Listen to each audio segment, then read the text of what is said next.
Good morning, everyone. It's Jules for WhatCulture.com here with another episode of the most insane things happening in wrestling this week. The show that does exactly what it says on the tin in the most annoying way possible. You're welcome.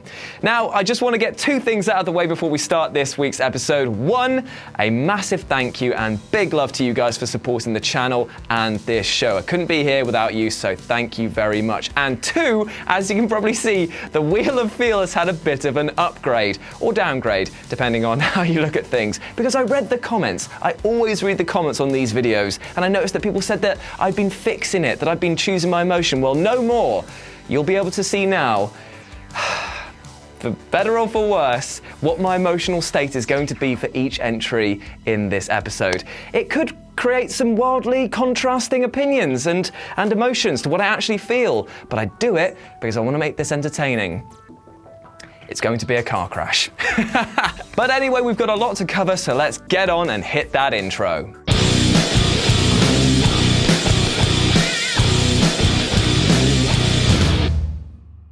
So here we go, I've got the official pointer for the Wheel of Feel. Gonna hold it here, and whatever emotion that it lands on is gonna be what I'm gonna be delivering, the emotional state I'm gonna be delivering the news about the Golden Lovers. Here we go. First spin of the Wheel of Feel, here we go. It's gonna be upset. Okay, right, I can do this. So the Golden Lovers. They've been tearing up a storm in New Japan right now.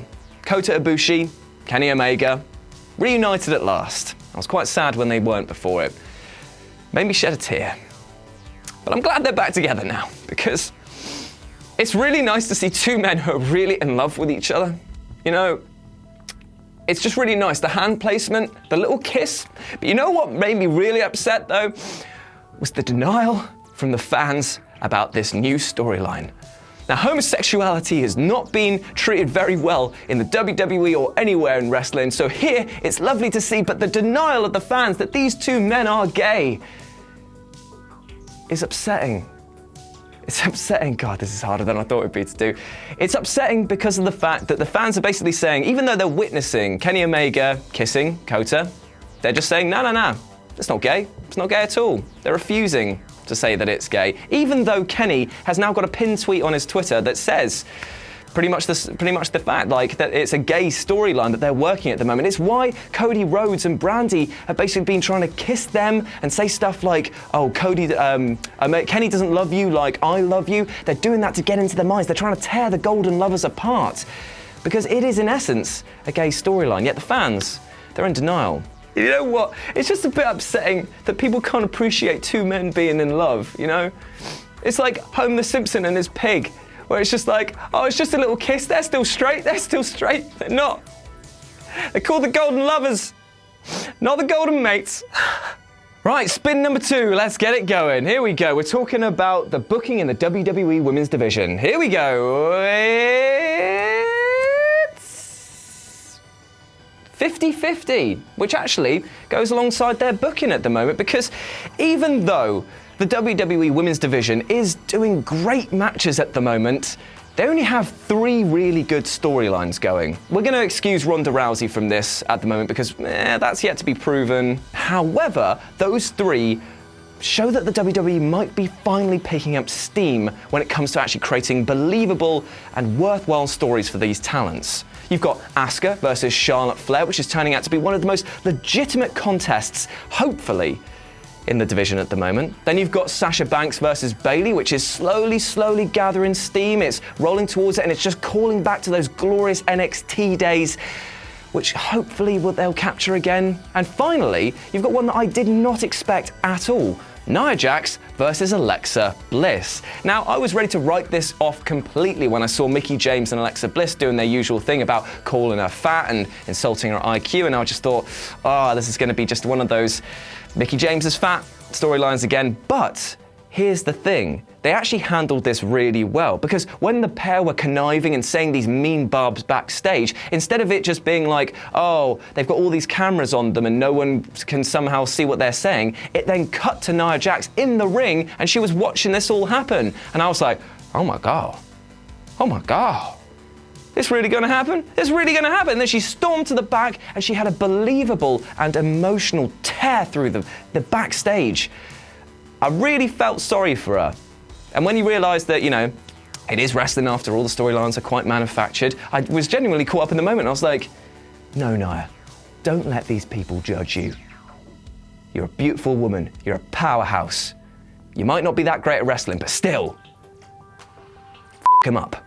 So that now has some steam going forward. And I know that the title match hasn't actually been announced, but it's all but set in stone. So what we have here is the WWE doing smaller, but more impactful storylines. Hopefully this is a sign of better things. Then again, it could be absolutely shit. Like I said, 50-50. Okay, so spin number 3, what it be? It's gonna be on the Fabulous Moolah. Nope. So, Fabulous Moolah.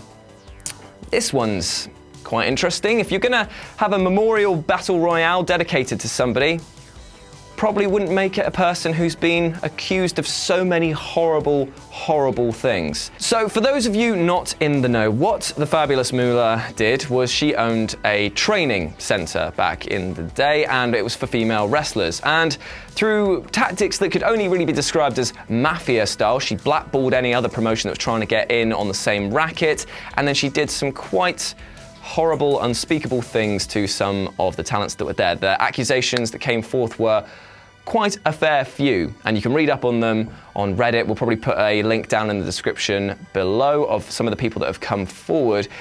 But it seems to be that the things that they had in common were she paid little or next to nothing to the talents that she hired out.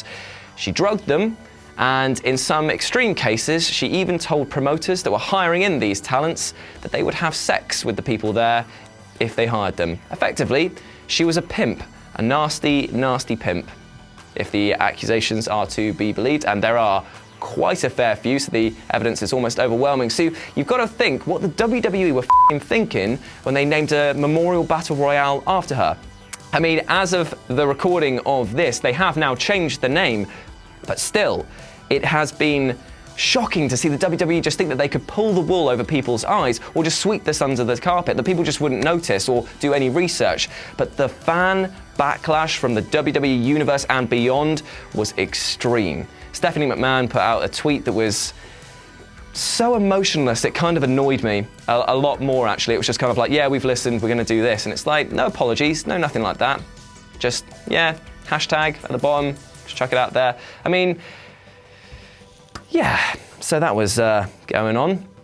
And they haven't even changed the name back to anything that could have been more deserving, like you could have called it the Alundra Blaze one, or even the Sensational Sherry one, or you could have even done China, who obviously won the corporate battle royale, so would actually be quite applicable in this day and age. But no, they've just called it the Women's Wrestlemania Battle Royale, which again annoys me even more. Give it to somebody more deserving.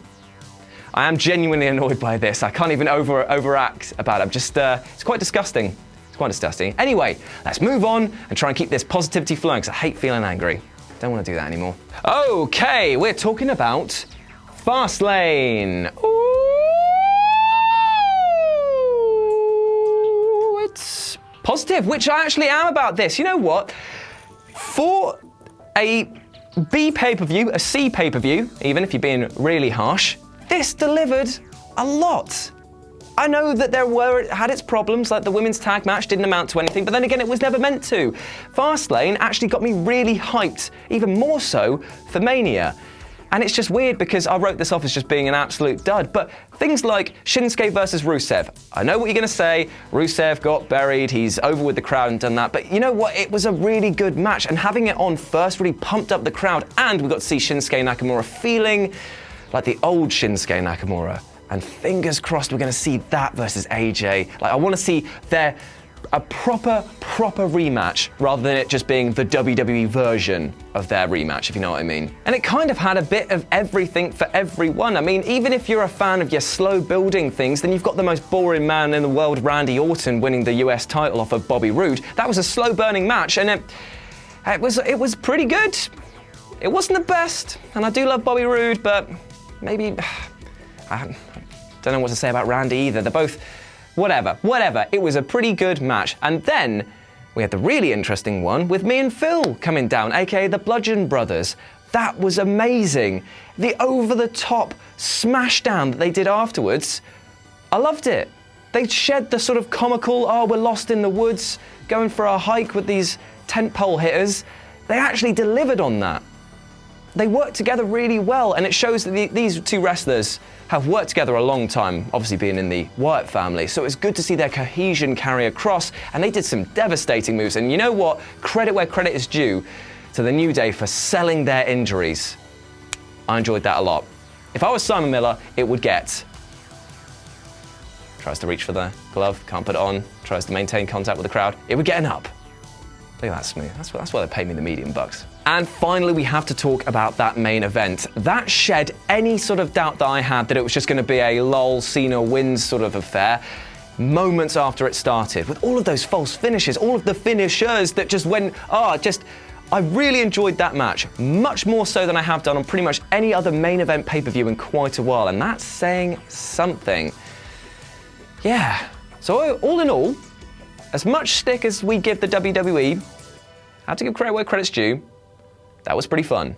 And finally, the final spin on the wheel. What's it gonna be? Oh!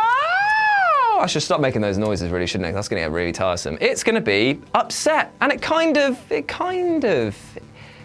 is upset. I'm gonna tone it down from the last one I did, because I don't wanna cry anymore. It makes my mascara run. But we're talking about Jonathon Coachman. And actually, I can work this in quite well, because it isn't that he upset me, it's that he upset Kevin Dunn, which you don't want to do, because that man could fire you quicker than Brock Lesnar beats Kane. But anyway, let's go into what actually happened. So on Raw, there was a tag team match to decide the #1 competitors for the tag team titles going forward.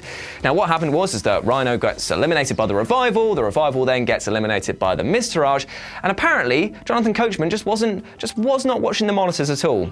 Probably thinking about that ESPN scandal that's going on, that's always looming above him. But anyway, what he said was, oh, is Rhino going to WrestleMania then, is he? Even though it was Bo Dallas that was in the ring. And everyone was like, I mean, Michael Cole and that glorious peacock that is Corey Graves buried him succinctly, but then he responded by saying, oh, you know, I just thought it was Rhino because he looks like Rhino from behind, thanks to this horrible, horrible camera work. Are you having a giraffe, mate? He was having a giraffe because of the fact that if you're going to insult anyone, don't insult Kevin Dunn. He is in Vince's back pocket so much that he's worn a hole through and he lives inside his colon. Don't want to do that, mate. That'll get you fired. That'll get you out the door. And there we have it, the most insane things happening in wrestling this week. Now I'm going to close the show the only way I know how, by reading out my favourite comment from last week's episode. Jules, can you please get a new beanie? Yes, I'm very aware, and apologies, I am wearing this one quite a lot. Every time I film this, I keep forgetting to shave my head, and trust me, you do not want a f***ing guy who looks already like a ball sack to look like it's been dropped on the floor of a barber's shop. I'm aware, but I am getting sent some new beanies from Australia. There's some fans out there that are sending me some stuff, and it actually got me thinking the other day, if you've got any silly hats, if you've got anything at all that you'd like me to wear, just pop it in a post-it bag. I'm sure that Phil will put the address right here, right now. Just send it on and I'll wear it. I'll even credit you in the next video, just because I want to have a laugh with these. The amount of stressful busybody work I've got to do on a day-to-day basis, this is my fun time. I enjoy doing this show. Trust me, I don't want to talk about 7 reasons why we didn't come from Earth. That's one of my next voiceovers. Look forward to that. Anyway, pop it in a bag, send it on, we'll have some fun. And I hope you've enjoyed the Wheel of Feel, because I've enjoyed you. That came out wrong, but you know what I meant. I just want to say a big thank you to you for watching, and to Phil Chambers and Michael Sidgwick for their continued work on this show. As always, I've been Jules. You have been awesome. Swing by WhatCulture.com for more news and articles like this every goddamn day, and I'll speak to you soon. Bye-bye. So, thanks for watching. Please feel free to click on any of these things around my head, or something terrible might happen to the dog. Too sweet me, bro. Traitor. Traitor.